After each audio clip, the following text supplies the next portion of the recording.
আসরের আজান হলো তখন উঠলাম, আসরের নামাজ পড়লাম। আসরের নামাজ পড়ার পর একটু চায়ের দোকানে গেলাম, চা খাওয়ার ইচ্ছা হলো। আল্লাহ বলছে চল আগেবার। চা খেতে কি 20 মিনিট সেখানে সময় লেগেছে। চা ছিল না, চা বানিয়ে আমাকে দিল। 20 মিনিট চা খাওয়া হলো। আল্লাহ বলছে তারপরে, বলে চায়ের দোকানে বসে বসে ভ্যাট ভ্যাট করে বকতে শুরু করলাম। আল্লাহ বলে দিলে কেন? তার নবীজি বলছে জেনে নাও, তোমার জিন্দেগির হিসাব আর আগে পিছে নিতে হবে না, এখন তোমার ঠিকানা হয়ে গেছে জাহান্নাম। তার কারণ প্রত্যেকটি কালেমাওয়ালা যে কালেমাকে সাক্ষী দিয়েছে, আল্লাহকে মাবুদ বলে মেনে নিয়েছে, ওকে প্রত্যেকটি নিঃশ্বাস, প্রত্যেকটি কদম এবং প্রত্যেকটি পা, প্রত্যেকটি নজর আল্লাহর জন্য হতে হবে। এতটুকু পদস্খলন ঘটলে হবে না। আল্লাহকে আমরা বলে থাকি বিসমিল্লাহির রহমানির রহিম, ইন্না সলাতি ওয়া নুসুকি, আমার সালাত, আমার নামাজ, আমার কুরবানি মানে প্রেম প্রীতি ভালোবাসা, এটাও তরজমা নেওয়া যাবে। ওয়া মাহিয়ায়া, আমার হায়াত, ওয়া মাহিয়ায়া, আমার হায়াত, ওয়াল মামাতি, এবং আমার মত।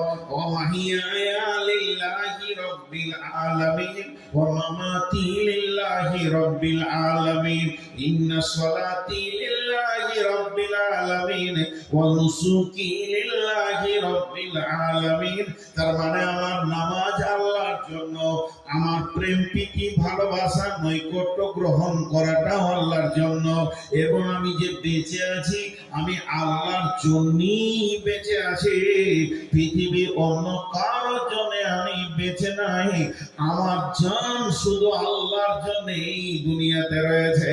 ও মামাতি, যেদিন আমি মরব আমার লাশটার দিকে মানুষ তাকাবে আর বলবে এই লোকটি মরেছে তো আল্লাহর জন্য মরেছে।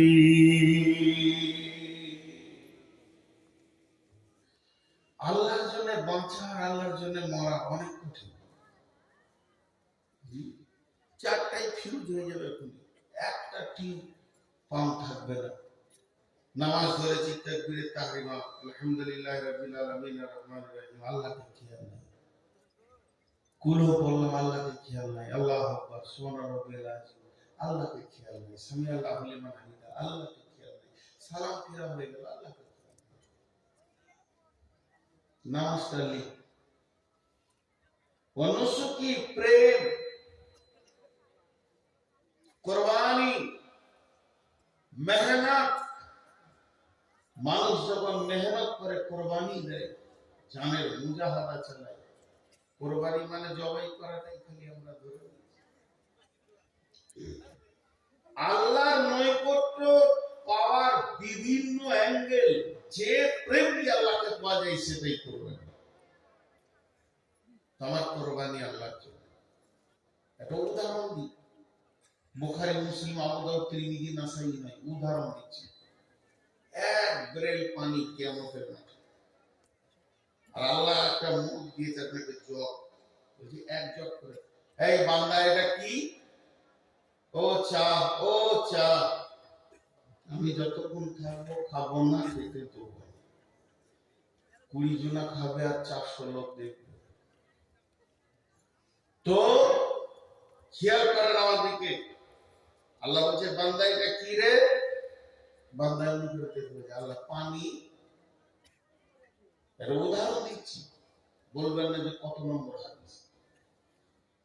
যখনই কি বললো পানি, তো আল্লাহ বলছেন গোলাম এটা পানি নয়, তুই জীবনে যত ঘাম ফেলেছিস, ছেলের জন্য, বিবির জন্য, মায়ের জন্য, আব্বার জন্য, ব্যবসার জন্য, চাকরির জন্য, পড়াশোনার জন্য কল কল করে ঘেমে গেছিস, মাঠে গিয়ে ঘাটে গিয়ে পরিশ্রম করে সমস্ত ঘামগুলি আমি আল্লাহ জমা করে রেখে দিয়েছি।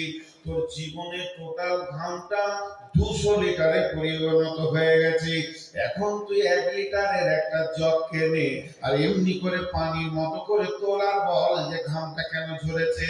একটা গিলাস তুলে বললেন এটা আমার বাচ্চার জন্য ঝরিয়েছি, দুই জগ তুলে বললেন বিবির জন্য ঝরিয়েছি, মায়ের জন্য ঝরিয়েছি, আব্বার জন্য ঝরিয়েছি, পড়াশোনা করতে গিয়ে ঘাম ঝরিয়েছি, চাষে ব্যবসা বাণিজ্যে ঘাম ঝরিয়েছি। এই করতে করতে ব্রেলের নিচে যা ছিল সব উঠে যাবে।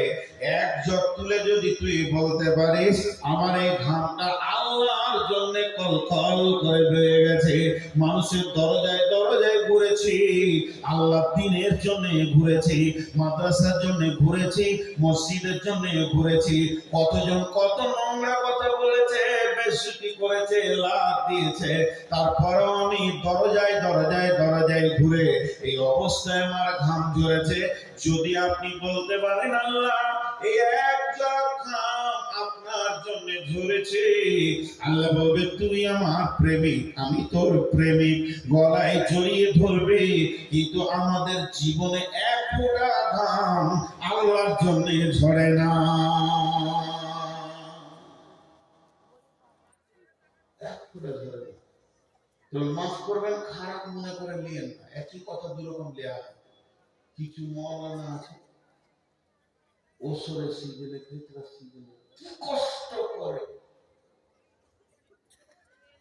কি কষ্ট করে। আমি 6 বছর কালেকশন করেছি, ইসলামপুরের কালেকশন করেছি, দুঃখগুলো বলার নাই। কাটোয়ার এলাকায় একটা গায়ের নাম বলবো না, কাল ইউটিউবে কালেকশন করতে গেছি, তা আমাকে বলেছে কাজ করতে 10 টাকা।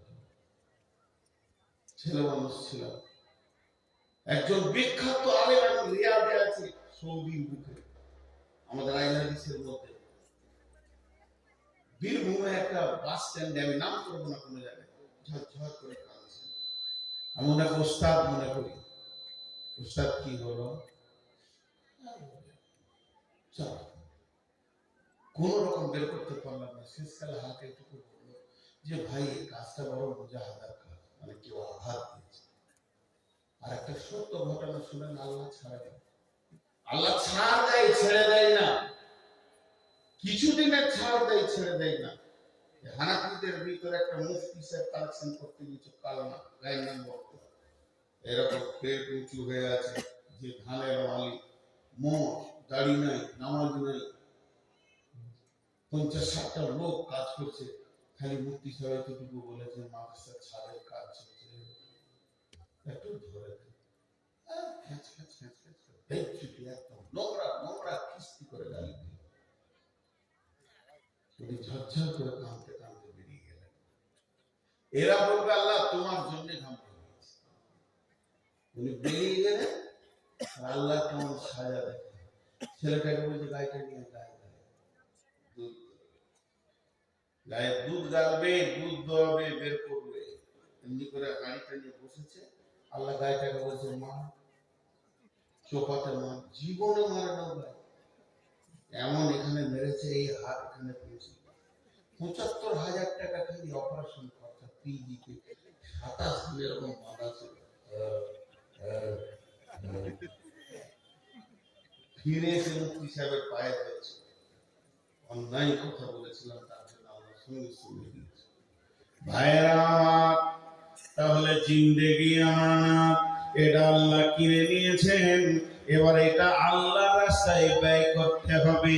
আল্লাহ তাবারাক ওয়া তাআলা বলতেন, ও রাসূল সাল্লাল্লাহু আলাইহি ওয়াসাল্লাম বলছেন, সাবাতুন দিল্লাহুমুল্লাহু ফি দিল্লিহি ইয়াউমা লা দিল্লা ইল্লা দিল্লুহু, ইমামুন আদিলুন সাবুন নাশা ফি ইবাদাতিল্লাহ। ওই যুবক যে যৌবন কালটা আল্লাহর জন্য ক্ষয় করে দিয়েছে, ওই যুবতী যে যৌবন কালটা আল্লাহর জন্য ব্যয় করেছে, আমার নবী বলছেন উম্মত রে, তোমার রিজার্ভেশন হয়ে গেছে, বুকিং হয়ে গেছে, কঠিন কিয়ামতের দিনে তোমাকে আর রোদে দাঁড়িয়ে নাফসি নাফসি করতে হবে না, তুমি আল্লাহর রহমতের ছায়াতে একটা সিট পেয়ে গেছো, তোমার বুকিং হয়ে গেছে।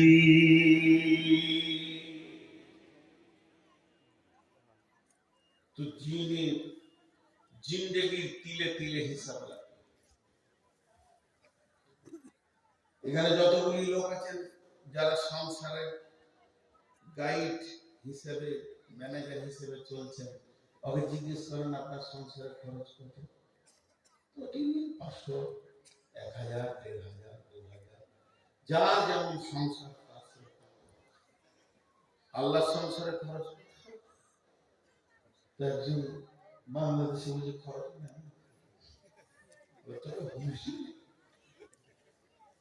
প্রতিদিন একটা মানুষ যতটা শ্বাসকে পোড়ায়, বাংলাদেশের মাটিতে যদি ওকে এই অক্সিজেনটা কিনতে হতো, এত ভালো অক্সিজেন তো হবে না, 50,000 টাকা লাগবে। ঘরে যদি 10টা লোক থাকে তো প্রতিদিন 5 লাখ টাকা লোন। যে সূর্যে আলোটা জ্বলছে, সকালে উঠবে সন্ধ্যায় ডুববে, এই সূর্যের আলোটা কত খরচ? পেট্রোলে চলে, ডিজেলে চলে, কাঠ দিয়ে জ্বলে। একবার নিজের ব্রেনকে জিজ্ঞেস করিনি, একটা ঘরের প্রদীপ জ্বালাতে গেলে 1 ঘন্টার পর তেল শেষ, আর 1 ঘন্টা একটা বাতি জ্বালালে আপনার মিটার টনটা টনটা করে ঘুরছে। আর এত বড় বিশাল হ্যালোজিন দিয়েছে, বিশ্ব একসঙ্গে, স্কুল, কলেজ, ভার্সিটি, ইট ভাটা, তারপর আর কিছু সব রেল টেল সব চলছে। কত খরচ? জি, কত খরচ? সূর্যের আগুনের গতিটা 1.5 কিলোমিটার, 150 কিলোমিটার, 150 কিলোমিটার। 3খানা পরমাণু, 1, 2, 3, আমি 300 বলিনি, 30 বলিনি, সব জ্ঞানে বলছি। 3টে পরমাণু পৃথিবীতে একসঙ্গে বাষ্প করে দিলে পৃথিবীটা গলে যাবে, দাও হয়ে যাবে। বিজ্ঞানীরা বলছে পুড়ে শেষ হয়ে যাবে, কেউ বেঁচে থাকবে না। একটা পরমাণুর খরচা কত? একটা পরমাণুর খরচা কত? 450 টাকা। একজন মাথা লাগবে, খুশি কত? 450 টাকা একটা পরমাণু। ভারতবর্ষের লোক 30 বছর বসে থাকে, কোনো ইনকাম করতে হবে 30 বছর। এবার বলেন কত খরচ? এই ভারতবর্ষের লোক 125, 30, 40 কোটি যায় আছে। এই লোকগুলি 30 বছর কোনো কাজ করবে না, বসে বসে খাবে। যে খরচাটা হবে ওতে একটা পরমাণু তৈরি হয়ে যাবে। এবার বিজ্ঞানীরা বলছেন আমরা সূর্যের কাছে যেতে পারছি না, আমার রব সূর্যটাকে জ্বালাচ্ছে পরমাণুকে বাষ্প করে করে। আমরা যতটুকু ক্যামেরাতে পেয়েছি, প্রতি মিনিটে নয়, প্রতি সেকেন্ডে ওই সূর্যের মুখে 1.5 লক্ষ পরমাণু বাষ্প হচ্ছে, তবেই এই আলোটা জ্বলছে। যদি সেকেন্ডে 1.5 লক্ষ হয়, মিনিটে কত হবে? মিনিটে যত হবে, ঘন্টায় কত হবে? আমরা 12 ঘন্টা আলো পেয়েছি, 12 ঘন্টা অন্য দেশ পাচ্ছে, 24টা ঘন্টা আল্লাহ এটা তার সংসারে তার মেহমানদের জন্য খরচা করছে। তারপরে আল্লাহ বলছে তোর জানটা আমার, তোর নয়। তোকে আমি এতগুলো উপকরণ দিয়ে দিয়ে বাঁচিয়ে রেখেছি। হে মুসলমান, একবার ভেবে দেখ তোকে আমি কেমন করে তৈরি করেছি।